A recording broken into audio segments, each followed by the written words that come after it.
nuts. We have a little workout room in our house. I put both my trophies in there. I told him he could enjoy them. Since he didn't have any. I know. Gotta do what you gotta do. House full of boys.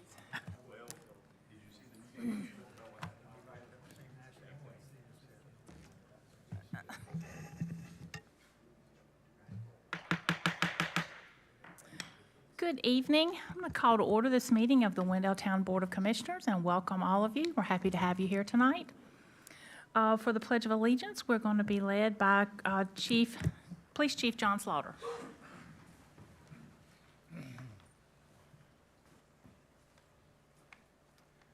I pledge allegiance to the flag of the United States of America and to the republic for which it stands, one nation, under God, indivisible, with liberty and justice for all.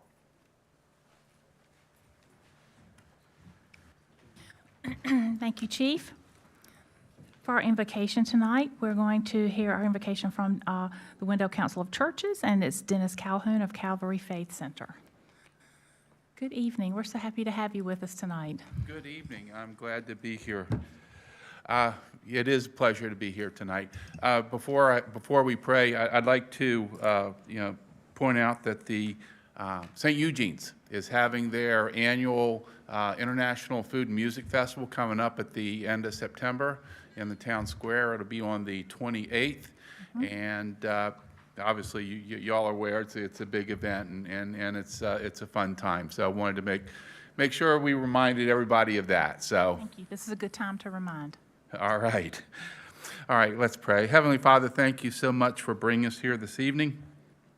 Thank you for the citizens that you have brought here who are investing their time and energy and efforts to be here tonight, Lord. Thank you for the leadership that you've given us here in Wendell. Father, we pray that as we go through the business this evening, that you would give us wisdom and guidance and understanding, and that in all things we would bring glory to you. We ask this in Jesus' name. Amen. Thank you.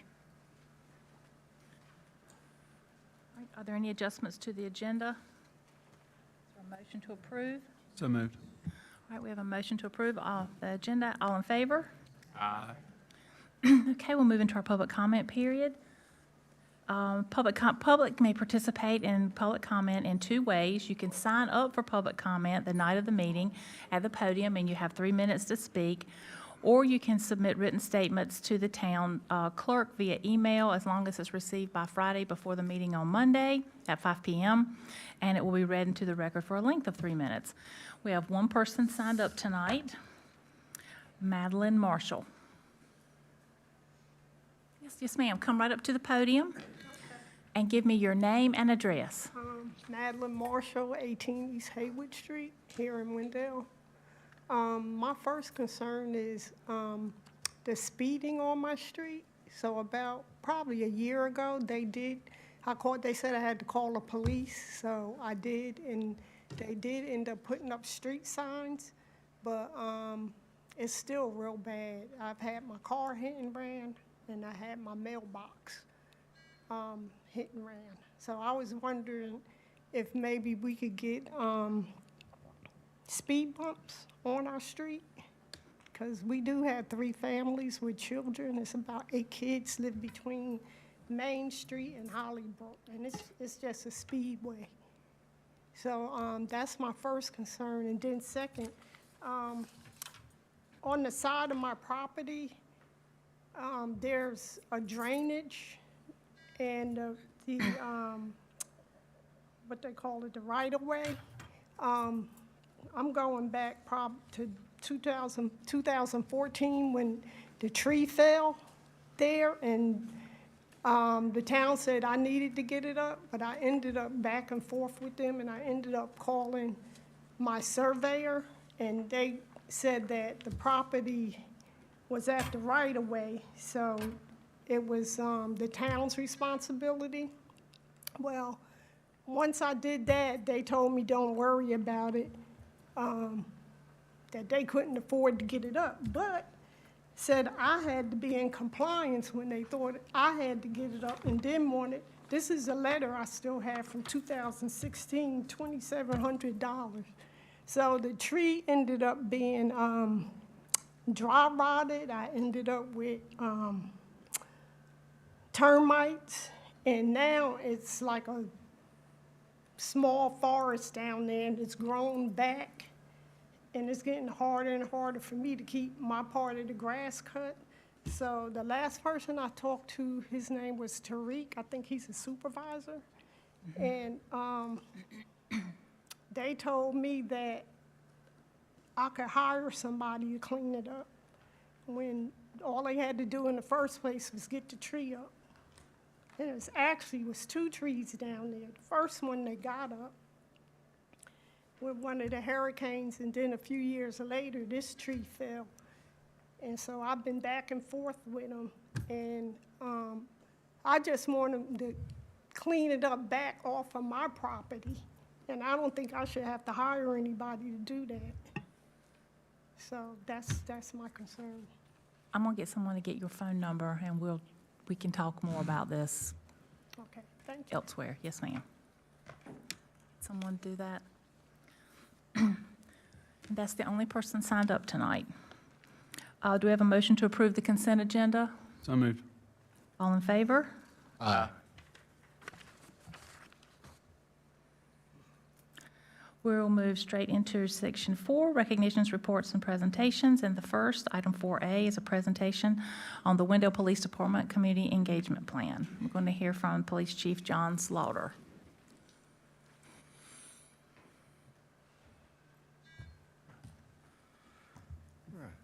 Thank you, Madam Mayor, Board of Commissioners. Appreciate this opportunity to come before you to speak about this item. It's an item that's very important to me and also the rest of the staff at the police department. When you go back in time, you think about the original mission statement for police departments is always to protect and serve. And, protecting is going out there and, going to the calls and, doing the speeding tickets. But then the serving part is a very important piece that has grown throughout the history of law enforcement to where we are today. So very excited about this, and, this was an area that was identified in the strategic initiatives by you all on the board that was very important, especially for this growing community. And with your support and your funding, that's what's kind of led us here today with this community engagement plan I'm getting ready to present to you.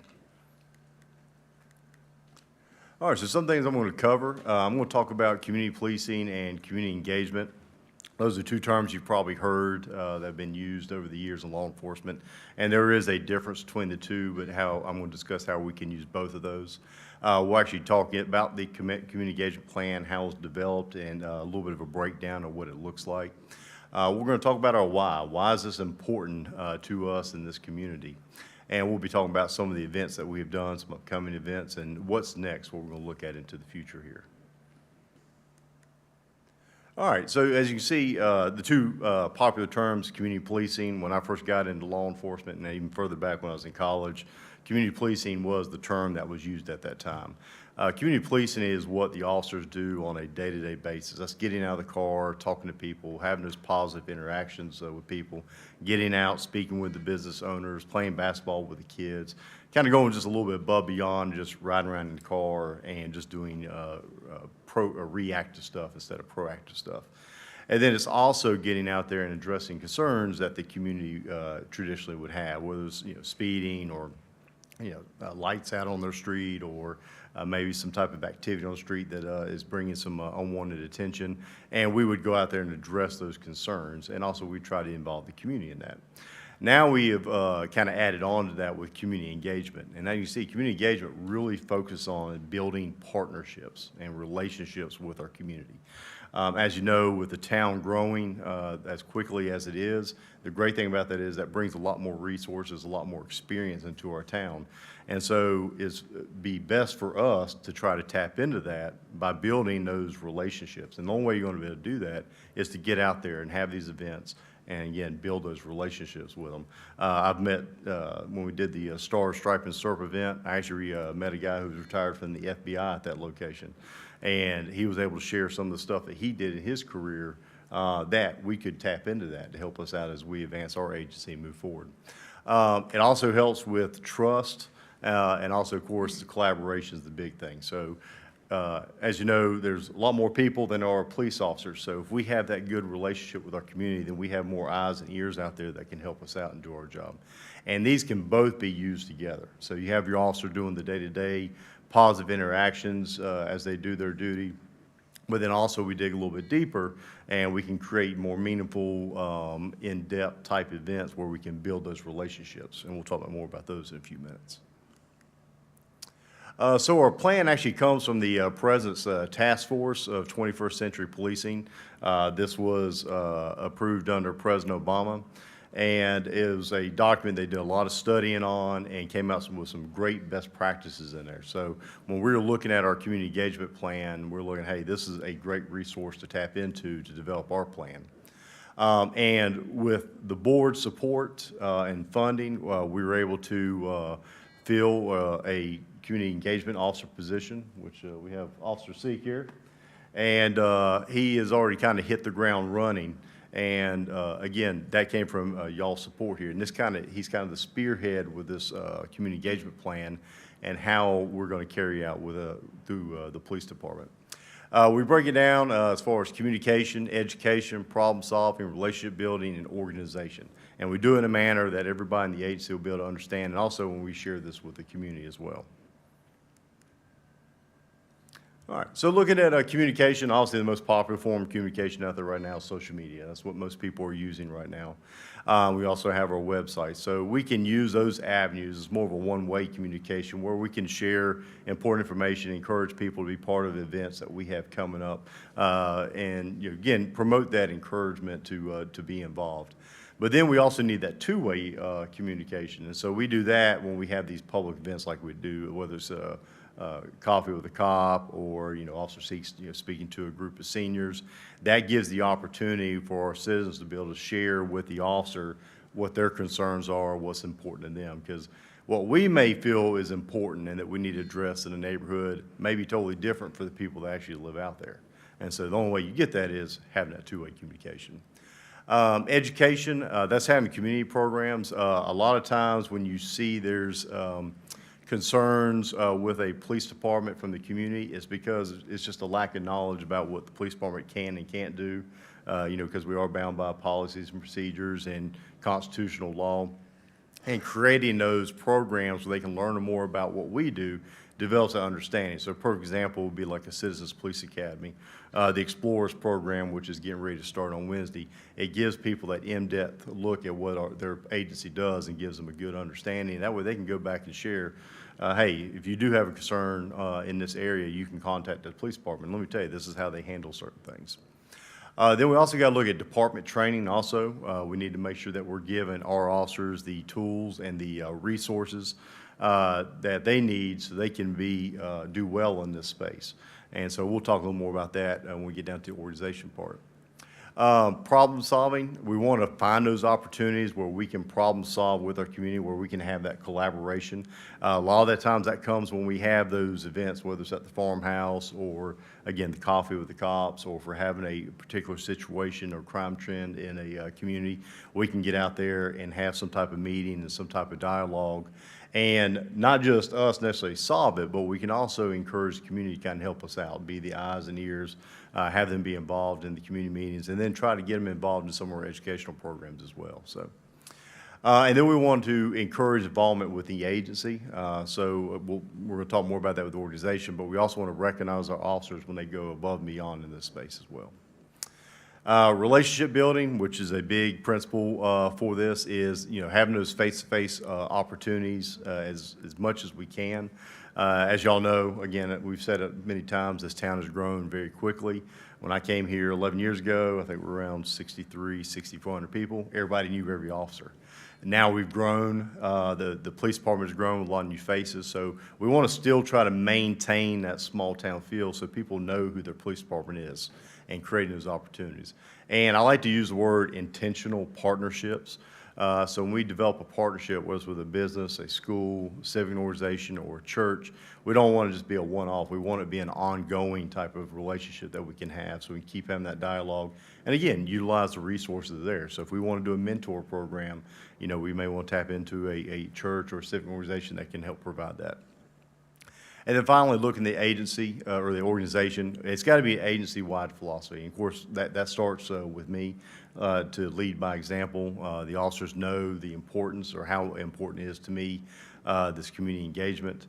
And we're going to find ways to incorporate that in different levels of our agency, whether it be through the career development ladder, through our field training program, bringing in outside trainers to give some best practices, and also lean into our mission and our values that we have. And, you know, within our mission, we talk about delivering exceptional law enforcement services by linking innovation and community engagement.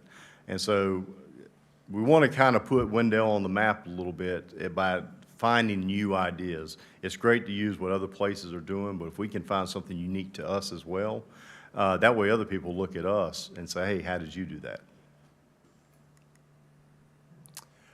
And then we get into our why. Well, when we really get down to why, it really makes our job more efficient. When we have a community that trusts us and we have that two-way communication, that's what helps us do our job day in, day out. We get the support that we need. I really feel like a lot of the cases that we're able to solve is because we have that foundation already.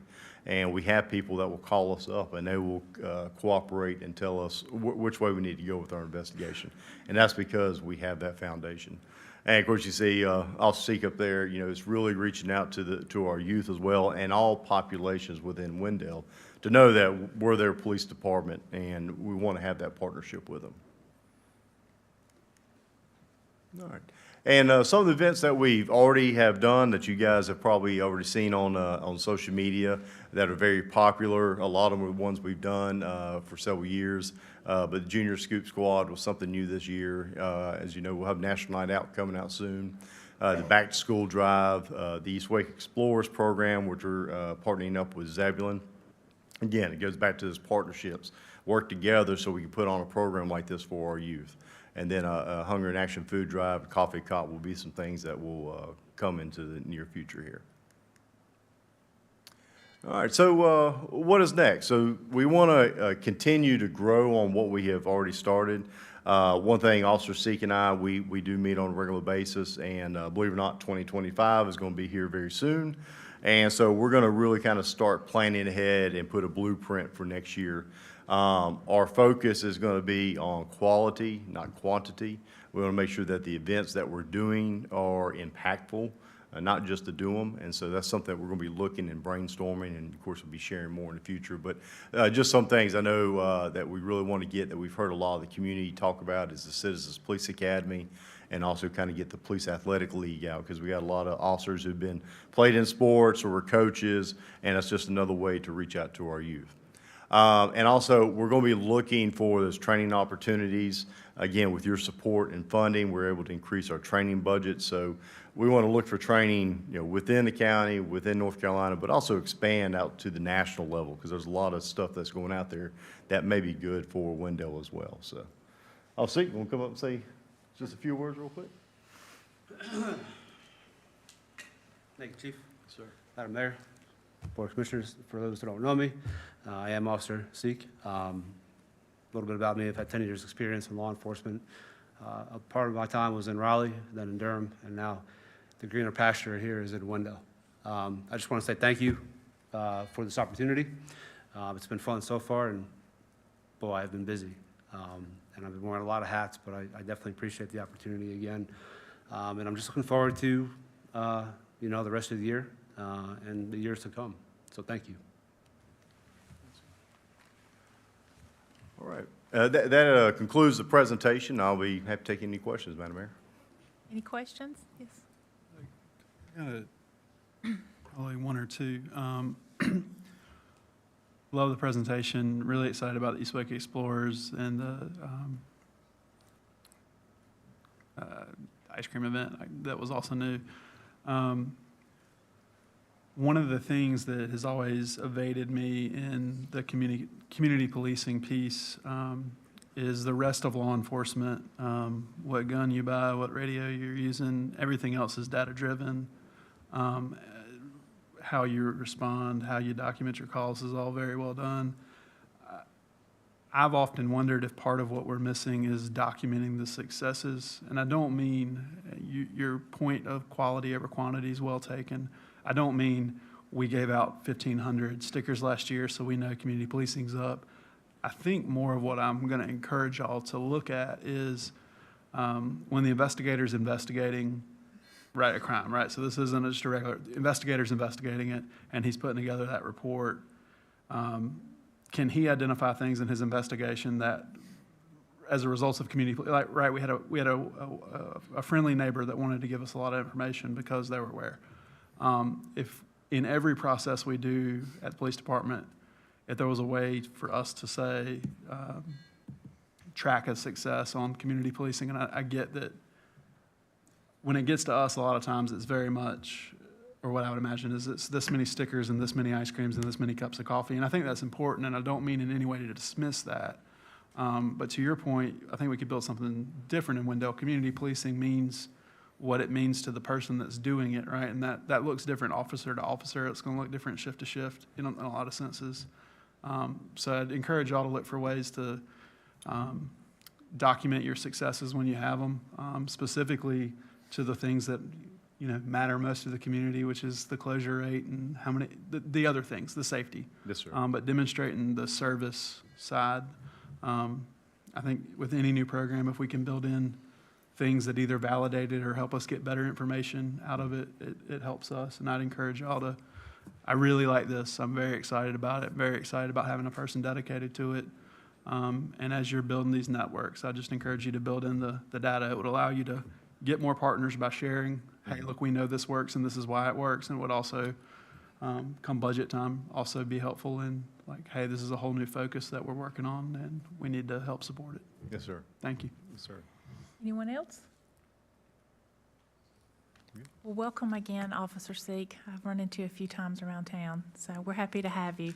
I'm very excited about this. I do like the idea of data collection. We've all turned into numbers nerds here, so we would like that as well. And I especially like the part where you said you were doing things that were new. I like to be a leader and not a follower, so Yes, ma'am. I was very happy to hear that, so thank you for that. Thank you. Okay. All right, item 4B is the July 2024 snapshot update. Want to hear from the town manager.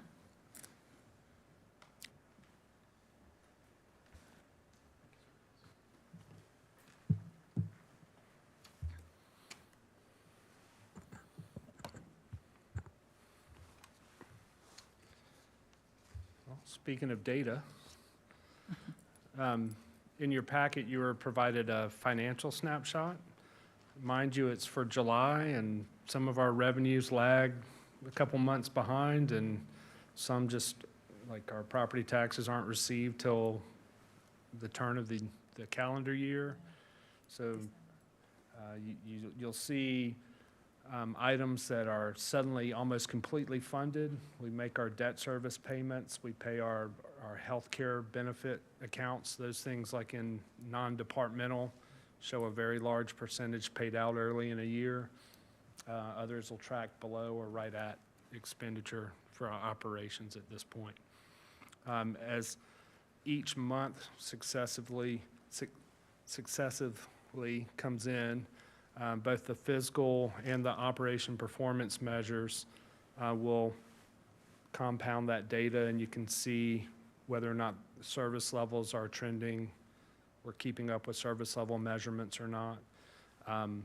In your email is the July performance measure report that you can look at your convenience and talk to me as we move forward. COVID put us a little off a few years, so we're getting this geared back up. And as that data starts compounding year over year, then that's when it gets really useful from a budgeting standpoint. To Commissioner Joyner and the mayor's point on programs, if you're not meeting service level expectation, it's not necessarily a failure, but it's a how are we providing enough resources? Are we okay with a lower service level? Do we need to provide more services to maintain it? Do we need more service in a particular area, and what does that mean? So it helps fuel y'all's policy discussions when we get into budget and have some data behind it, not just thought. So as you look at those and just familiarize yourself with the current different data points that we're collecting, feel free to reach out to me and talk. On the strategic plan, I know that I've met with each of y'all for several hours in the last couple of weeks, and y'all have your strategic planning retreat for the new strategic plan. But in the existing one, looking at goal 1, which looks at economic development, downtown community character, we're expecting a groundbreaking at Wendell Commerce Center. So if you're looking at economic development and job creation, that's been a public-private partnership to make that project move forward that y'all are aware of. That's taken decades, arguably, for Wendell to get to this point. The Brownfield program is evaluating properties downtown in different areas also to promote infill development and also implementation of our land use plan at key intersections around town. A big part of that is also our support and facilitation of the Wake Tech campus being developed, and then also the town's ability to participate in that facility, especially the training facilities related to law enforcement. And it's been exciting to watch the successive groundbreakings and ribbon cuttings as our community college system has grown in our community. Pleasant Grove, the Carver Center, with taking an old elementary school that's in disrepair. At this point on your agenda tonight, we're pre-qualifying contractors, and so we'll then be going into the formal bid process to select a contractor to start that project in the coming calendar year. So that's an exciting high priority item. Shifting over to neighborhood safety and public safety, the board funded high-risk equipment, and as Chief indicated, they've had active training in using the Wake Tech campus to do those high-risk training. So being able to actually deploy that equipment and use it is different than just having it. Also, our neighborhood improvement program, we'll be seeing some additional sidewalks north of Wendell Boulevard and road resurfacing coming up in the coming months. So trying to connect as much as the neighborhood to Wendell Elementary School and downtown in that area. So residents on Academy might see some connection along there. But they're working, also talking to First Baptist and Maddox and the road condition on a couple of that, getting that addressed as well as further across Old Zebulon on Maddox with improvements. Going into parks and culture, Hollybrook Park is well underway, under construction. Our first change order on that dealt with, no surprise to anybody who's lived around here ever, there's rock underground, so having to shift a little bit of infrastructure for rock near the road. But otherwise, things are progressing. We'll hold off putting some of the final elements like the playground or the court actual nets and things like that, so that we keep it safe until we're ready to open the park for the public. When we look at greenways, Buffalo Creek Greenway and Main Street Greenway are wrapping up final design and permitting and getting ready to go out for bid for construction in the coming calendar year. So we'll shift from design to construction on our first two greenways. If you look at special populations, the town has brought in the senior center. That transition's been I don't even want to jinx it. It's been going well. Moving to organizational culture and technology, you'll hear a presentation on our Wi-Fi project replacement and expansion into the park tonight. Our organizational culture is as strong as it's ever been, and we continue to seek improvements in that. And would like to thank the board again on behalf of the employees for the lifestyle benefit account. The new benefit that is a create your own menu that's received a very positive feedback from employees I've talked to. If we have 92 positions, there's 92 different menu ways of how that's getting implemented, specific to each employee, so they're able to see themselves in that benefit.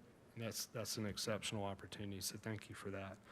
I'm happy to answer any questions on any of the three report areas that you may have. Any questions from the board? Yes. What date did you say the park was going to open? Tuesday. Okay. Stay out of the park until it's open.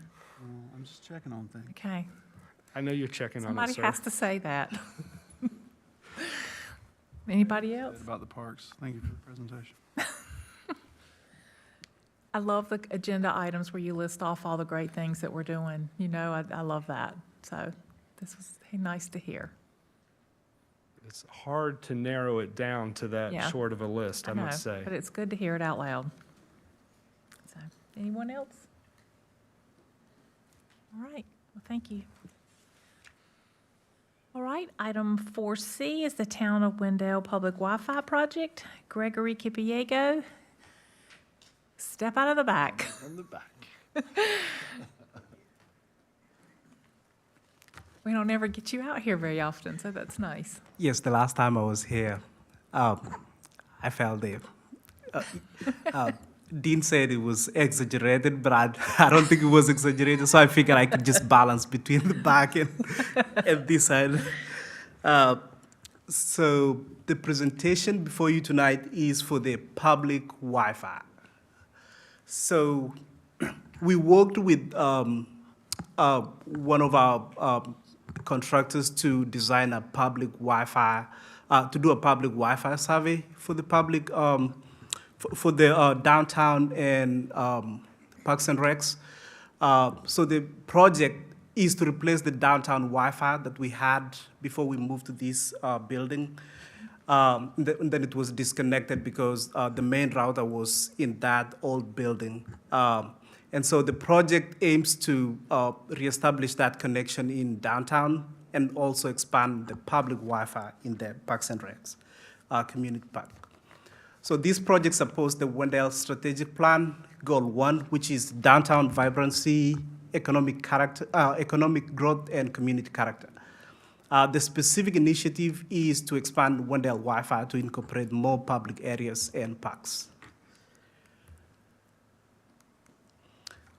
As I already mentioned, we worked with C3 Wireless and Benchmark Network Solutions to conduct a public Wi-Fi survey. The survey assessed the downtown and park areas to establish public Wi-Fi coverage and provide preliminary access point locations. So potential sources of interferences such as buildings, trees, wireless networks were considered during the survey. The goals of the survey were to evaluate the current infrastructure, such as power availability, mounting options for access points, potential integration with existing network. It was also to identify any new infrastructure requirements, such as if we needed additional power sources, cabling equipment, and poles. So the survey was also meant to adequately ensure that the Wi-Fi adequately covered the entire area, including potential dead spots, and assess the number of users that the network can handle at the same time without degradation of service. It was also to measure the existing signal strengths and quality in different areas to optimize access point placement. So the next slide shows you the locations that we're going to be putting the access points. So the different colors kind of just shows you the different types of connections. So we're going to have one gateway at the town square, which is number 15. And then that gateway is gonna serve those 4 access points, the one that's on red. And then we're gonna have another Starlink dish uplink on on number 20, and then we're gonna have another one on number 24. So the coverage area within downtown is the area that would be covered based on the survey would be the cycled area in this map. At the community park, so the points where we will put the gateways are points 12, .1, and .9. And each of them are color-coded separately. So equipment. So we assessed and it was recommended that we use Starlink dishes because Starlink dishes are less costly compared to running fiber cables. Starlink is also flexible and scalable, easy to upgrade, has low maintenance costs, supports network redundancy and resiliency efforts. So these devices would be configured to ensure that it maximizes power levels and minimize interference. We'll also perform testing, installation, adjustments, monitoring, and provide support for the equipment. The budgeted cost for this project was $70,000. So far, we've spent $10,500, and we expect to remain in budget. Our next step is to work with Duke Energy to get electricals added to existing poles downtown, as well as install new poles in key locations at the park. Once that's complete, we will begin the implementation of actually installing those access points, both at the park and in downtown. With that, I'll be happy to answer any questions. Any questions from the board? Yeah, Dean? I have a couple. Thanks, Gregory. Yes. Always enjoy your presentations. Also, thank you for all of your work on this. This is something that I hear from folks, including my wife, pretty regularly about, so I'm excited that it's coming back. First question, next steps, any kind of timeline, and if it's too early to know that for sure, that's totally okay, but do you have any idea of when these will be opened back up for public use? So the holdup right now is getting those electricals on those poles. So we've been working with Public Works. Brian and his team has been helpful following up Duke Energy to get those electricals in those poles. Equipment installation is pretty, takes, less than 2 months after we get the electricals. So far, I think they said 10 weeks, Brian? They actually started today, so we're hoping that'll be a little faster. Yeah, so we're looking at 10 weeks to get electricals, and then 10 weeks or less to get electricals, and then about 2 months to get the equipment mounted and installed and configured. Awesome, thank you. And then I know you mentioned in the survey work, 2 of the components of what were looked at were potential dead spots and Yes. then the number of users that could be supported. Do you have, are there any, I'm sure that you built this perfectly and there aren't obvious dead spots that are gonna be like, day one, here's where you shouldn't go to use it. So there may not be anything you need to say there. But what's the capacity? So the capacity is 1,000 plus people devices at the same time, at one time. So that's what it can support. It can support 1,000 plus. Without any degradation or, so 1,000 is the number, but it can do even up to 2,000 depending on the speed. But 1,000 is the number that we think everybody's gonna be comfortable, 1,000 devices at the same time. Thank you so much. You're welcome. Follow-up question. Will the implementation be partial or full, i.e., as you unveil this, will all of a sudden flip a switch, or do we get pieces as you get it ready? We're gonna do both downtown and community park at the same time. Okay. So it's gonna be one time doing both at the same time. There might be adjustment here and there as we test, There might be, oh, this area wasn't properly covered or something, then we might have another access point, but that would be a continuous, part of continuous maintenance. But we plan on going live on both at the same time. Okay. Yeah. So that handles the basic things that we have, but let's say Harvest Festival. Right. What is the user experience when we're at 10,000 people in that downtown corridor, theoretically? It slows down? Yeah, so, I mean, people, is the good thing. The good thing with this is we can increase capacity as needed.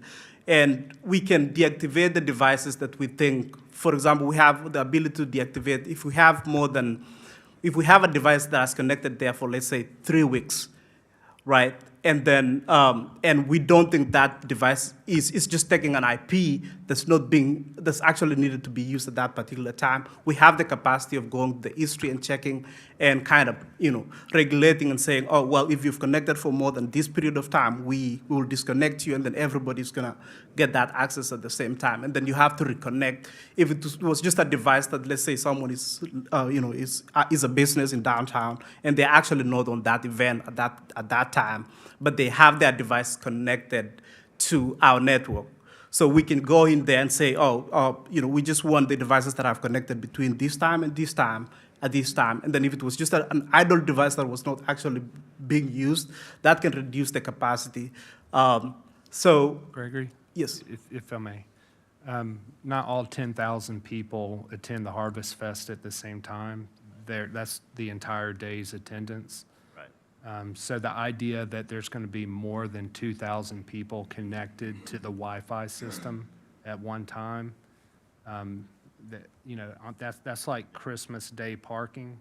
Gotcha. It's designed for the other 304 Yeah, that's what I was thinking. days of the year. One more question. Yes. I saw on the map where you have an oval. Yes. Obviously, if the town grows in a non-oval capacity, if you pull that, you don't need to necessarily pull it back, but we can sort of adapt and grow, right? So for example, if I'm on 3rd Street, for some reason, 3rd Street in Hollybrook begins to be a usage spot as Right. time goes on, then we can sort of come that direction and have easy adaptability is what I'm asking. Yeah, that's the good thing with Starlink, because it's easy to install and easy to scale.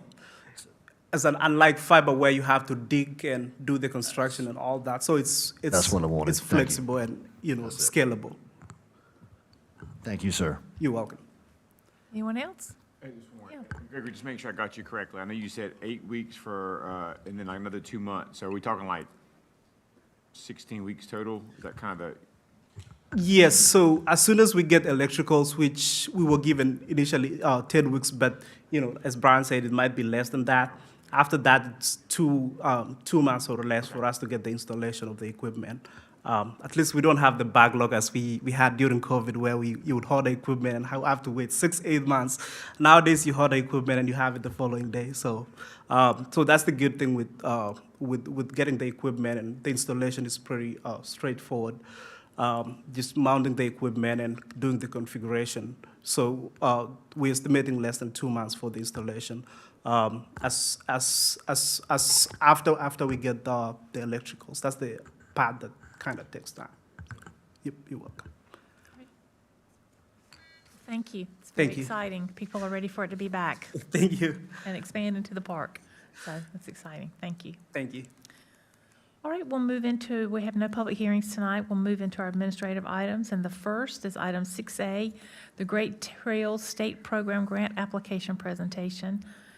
Mr. Pulaski. Good evening, Madam Mayor and Commissioners. Good evening. So I'm here to talk about the Great Trails State Program funding and the grant application that we will be submitting in November. All right, so the Great Trail State Program provides funding for new trail development and extension of existing trails anywhere in the state of North Carolina. That includes any paved trails or greenways, natural surface trails, biking trails, equestrian, and other types of surfaces that are recognized by the Department of Natural and Cultural Resources. This is a one-time grant distributing $250 million, so it's not like if it's not something that we can apply for year after year. This is a one-time deal. But they are There are some rumor millings that this is something they're wanting to start implementing yearly, much like part of is, so hopefully that some funding gets secured for that. So eligible applicants are municipalities or counties, regional councils of governments created under that general statute. Public authorities defined under General Statute 159-7. Nonprofit entities, providing the entity demonstrates in a manner acceptable to departments that the unit or units or local government where the eligible trail project would be conducted, such as like bicycle groups, bicycle clubs. And so eligible projects does include for the planning and feasibility, design and engineering, acquisition, construction, and maintenance. We would be, the grant that I'm applying for would be the actual construction of Buffalo Creek Greenway Phase 1. And then the maximum you could ask for was $500,000 for this project, and that's what we would be applying for. Notification of funding was back in March the 1st. That's when I started the process. The application originally was due in September, but it was pushed back a couple weeks ago to November the 12th. We would find out who got awarded in early 2025. And so this is a little bit about the project that I'm submitting for the $500,000 grant, which is Buffalo Creek Greenway Phase 1. So the Buffalo Creek Greenway will eventually extend from Main Street in downtown Wendell all the way up to Robertson Mill Pond. That is about a 6.3 mile path that runs along Buffalo Creek.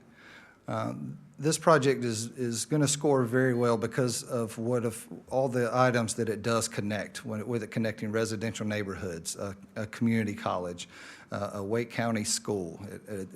It's going to run through Wendell Park and connecting to downtown and other commercial areas. So phase 1 of this project is solely in Wendell Park.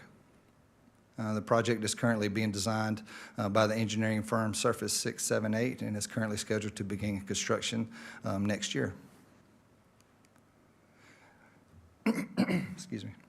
So the project justification, this is kind of this is what I have submitted into the grant. It's really kind of why is this needed? Well, what is the purpose of this greenway? And so the greenway will provide public access to the Wendell Community Center and intersections of key developments and strategic intersections. And future plan trails. The Greenway connects a lot of connection points around town where instead of jumping in the car and going somewhere, you can get on your bicycle or your golf cart or walk. The trail will be the first publicly paved greenway in the town of Wendell. The trail is planned to be a 12-foot wide asphalt trail, graded smooth.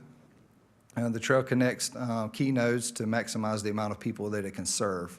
It will primarily be located within public easements or within town-owned lands, and where needed, agreements have been made when necessary to cross private lands. And it is designed to meet all North Carolina DOT Greenway standards. As the trail is the start of the greenway for the town of Wendell, the future plans will provide approximately 6.3 miles that will connect adjacent public lands and parks, like I had mentioned, connected from Robertson Mill Pond all the way to downtown Wendell. Multiple developers along the proposed greenway alignment have committed to building their portions of the greenway easements, or in one instance, construction of the portion of asphalt trail. The grant will assist the town with building Phase 1 greenway. So this is the deadline provided to us from Surface. As you can see it there at the bottom, we're getting near the, they're really getting close and getting towards getting their permits for this phase. So it means we're really getting close to ready to start hiring a construction firm for this project. And of course, the numbers that everybody likes to see is the cost estimate for Phase 1. It is just an estimate, but we're hoping we can stick in that. And it generally, statewide for greenway funding, this is about what costs of greenways are running nowadays.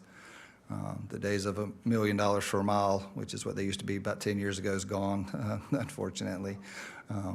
But it's a great project. It's going to score really well.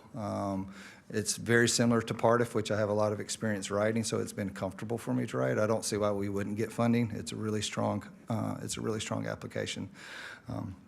And so what I'm seeking tonight, as the town plans to submit the grant application requesting $500,000 for Phase 1 of Buffalo Creek Greenway project, a signed letter from the mayor is required as part of the submission. So I'm here asking for the approval from the commission for the mayor to sign the letter on behalf of the board. All right, any questions from the board? I have a question. Sure. And I'm going to be careful not to try to out-direct the director or out-town manage the town manager, but this is just to fuel my own policy discussion as we approach the strategic meeting. Here's my question, and Mark, feel free to stop me if I go astray here, but what I'm asking is, I'm a fan of 10 Wendell dollars leveraging 100 state or 1,000 federal, however we can do it. That is phenomenal. Yes, sir, at hello. My question is there a metric so I'll know how much staff time does this take for us to do? And the second part of that question is, do you guys, and to the town manager, do we need, from a planning standpoint, are we maximizing all the grant opportunities, whether it's parks or public works or whatever, that we can maximize? I.e., do you need more resources from the board to spend more time doing this if necessary?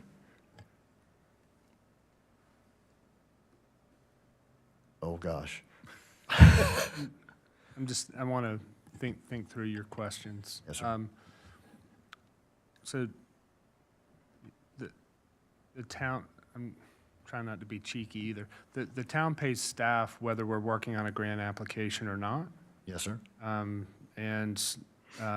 the board and the community have indicated the high priority of connectivity and greenways, both through 68% approval of the Parks and Recreation bonds, which funding for this provides. This grant helps offset and leverage those bond funds so that they can be used on more projects. So it's a worthwhile, whenever the town staff can find grant funds to leverage that, it allows our bond funds to go further and do more. Which is needed. There's a lot more demand for things than there are funds often in a growing community. So in this case, it's a maximum request for this funding source. There's a limited number of funding sources for this type of greenway. It also speaks to the priority of allowing for multiple users on a trail. Some different granting agencies restrict or limit who the end users can be because of that funding source. For instance, federal gas tax will limit motorized vehicles. So we evaluate all that and put before the board and the community appropriate grants for the project that still allows for a timely delivery of this project. That's the other component, is getting this phase done and getting on to the next, 5.5 miles to finish the full greenway. Thank you. Madam Mayor, I just heard a hint of hesitation, that not from our staff, but what sounded like federal funding. And in the year of 2024, when everything, bikes, skateboards, e-bikes, has a motor in it, I would, but most importantly, and so what's really cool about the presentation Jeff gave is that it talks about how that trail is graded, and for people that have never been able to experience our parks because their wheelchairs would never get through it, I'm appreciative of it, and I will always be an advocate of motorized devices being on our trails, and happy to take that up with whatever federal bureaucracy would like to not play ball. And also not mentioned was part of this greenway starting in what is like the T-ball parking lot. Yeah. A portion of that will run along the treat trail, which would also make that event more ADA accessible to a certain point, where in the past we've had issues with strollers or wheelchairs on that. Yeah, I think in many years ago, we never applied for grant funding because we either didn't have matching funds or we did not have staff time, staff knowledge and experience in that. And I'm pleased and proud that we are at that point, that we can do that. And I think it's important to do it. And and no Mark ain't gonna say it, but I'll say it, it's part of your job. That's your job. So when the time arises that you or any staff members being spread too thin, the town manager will let us know that we need to grow that department. And that's when we'll take care of that and make sure that they have what they need so that no one is having to wear too many hats or spend too much time. So, any other comments or questions from the board? I'll just say, thank you again. You've got a track record, obviously, previously, so, the hope is that you keep streak alive here. So thank you. All right, Madam Mayor, I move that we approve the grant application and approve the mayor to sign the certification. okay, so we are approving the grant application and the mayor to sign the certification. Is there any discussion on the motion? All in favor? Aye. Anyone opposed? No, great. And Mary Beth has that Let us know certificate when the for you. $500,000 is here. We're going to get it. All right, item 6B is to review and ratify the list of recommended pre-qualified firms for Pleasant Grove Community Center construction. Mr. Collins.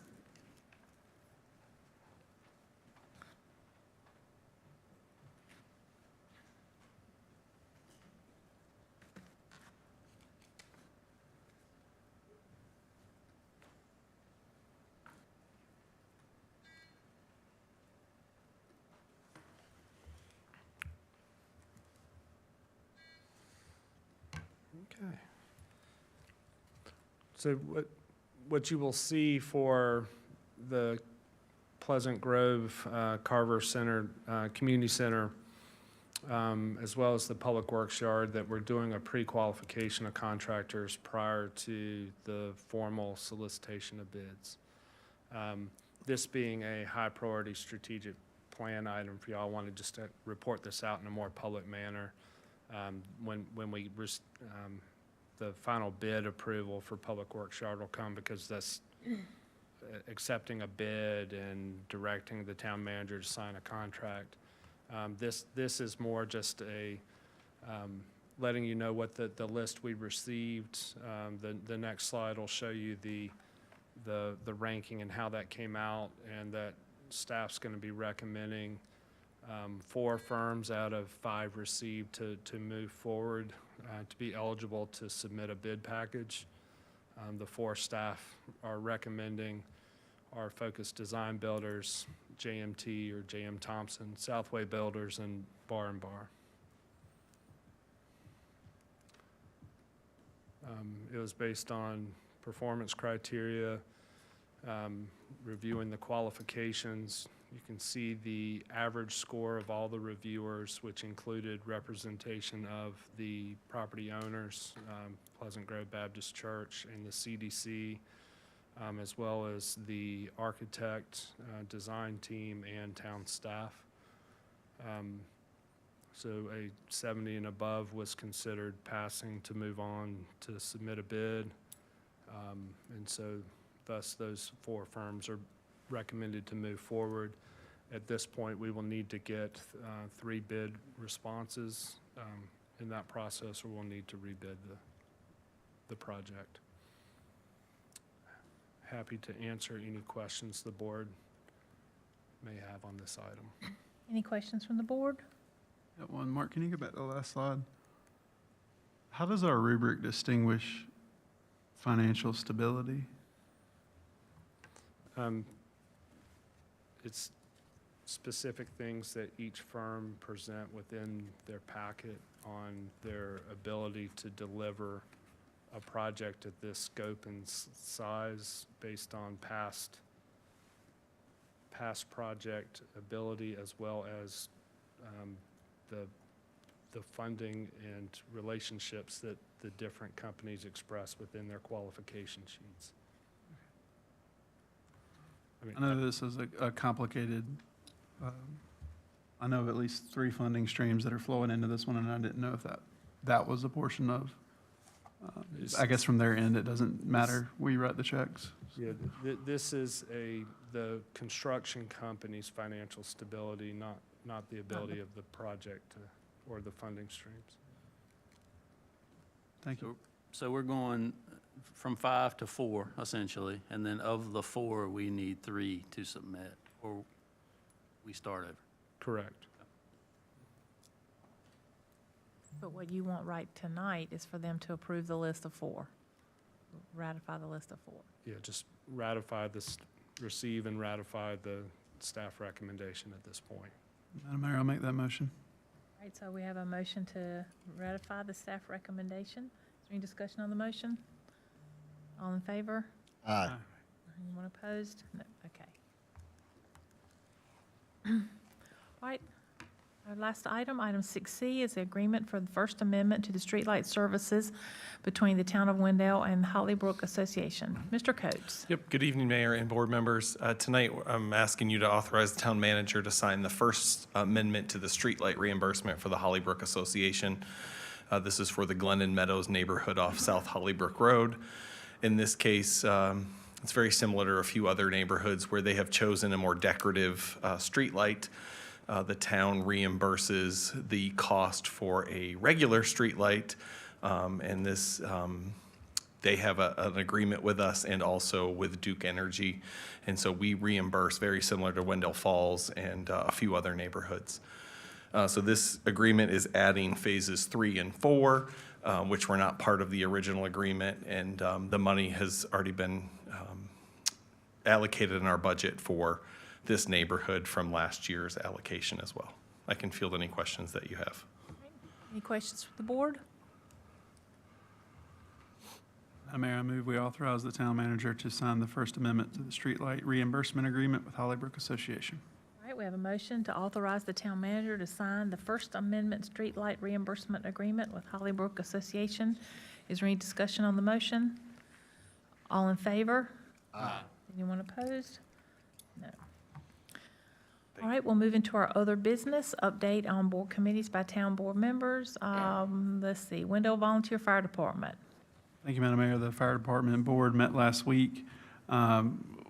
We have 2 upcoming burns on September 18th and September 23rd. That will be on Wendell Boulevard across from Sheets at the Wendell Commerce Center site. We just completed another burn, and there'll actually be an additional burn, but that one won't be, it'll be on the same site, but you won't be able to see it from the roadway.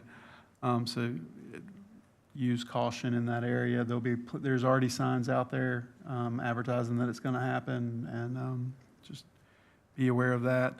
And then in exciting news, and Mr. White will have to correct me if I'm incorrect, we will receive a new fire truck in January that was actually ordered in the end of '22.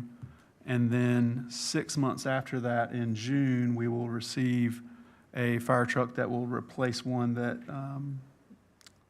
had an electrical fire last year. So the town of Wendell should have 2 new fire trucks riding around by the end of next year. And then we go on to our new ladder truck. So we are in the queue for lots of new, cool, multi-million-dollar, big, red, shiny objects. That's great. Thank you. Central Pines Regional Council.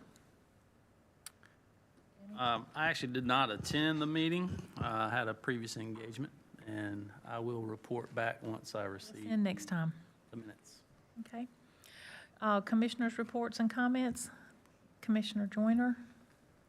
Nothing tonight, Madam Mayor. Okay. Commissioner Lutz. Commissioner Eatman. Nothing for me. Do you have anything?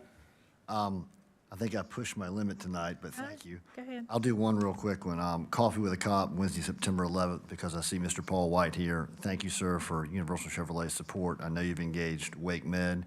There's going to be some CPR training. We appreciate that, so we'll see you Wednesday morning. Thank you. Commissioner Deloach. And I'm just shocked that nobody wanted to mention the App ECU football game this coming weekend. But we'll talk about that next time, and hopefully I'll be as excited about it Rebuttal? a few weeks from then. Well, we're actually talking about football schools. Just remember who writes the budget. But go Pirates. All right. I can't talk about football right now. Yeah, whoever laughed, stop.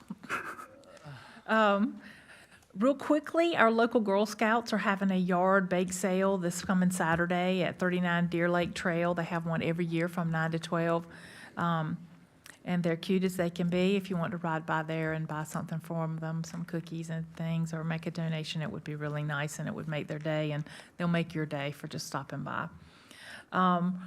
The Thursday, September 19th is the Historical Society Reverse Raffle. I can't believe no one mentioned it. I figured I wouldn't. There's also some silent auctions surrounding that. Do you want to talk about that? Friday the 13th at the Farmhouse Cafe, 6 to 8, we'll have live music, and there'll be a variety of items to bid on in a silent auction style format And again, at the Reverse Raffle. at the reverse raffle. And each, the items are, sometimes we have duplicate items, but they're also different. So it would behoove you to go to the Farmhouse Cafe on Friday the 13th and then the reverse raffle that following Thursday. And our theory is, in the spirit of connectivity, we wanted to do something at Wendell Falls to bring out some downtown Wendell, do something at downtown Wendell, and bring out Wendell Falls. So we invite all people to come and participate in the silent auction. If you want to eat, of course, at the reverse raffle, you have to buy a ticket, and those are scarce. Mr. Commissioner Deloach, rather, I think, just sold the last one to the mayor. No, I got in by the skin of my teeth. So, thank you. Also, this coming up Friday, or next Friday, September 20th, before we meet again, is the last meet on Main of the year. It's, the band is the Stone Age Romeos with our very own Kevin Bedingfield. It starts at 6, the music's at 7. There'll be a whole bunch of food trucks and fun. I'm sure the weather will be beautiful, won't be hot, so come down there and join everybody.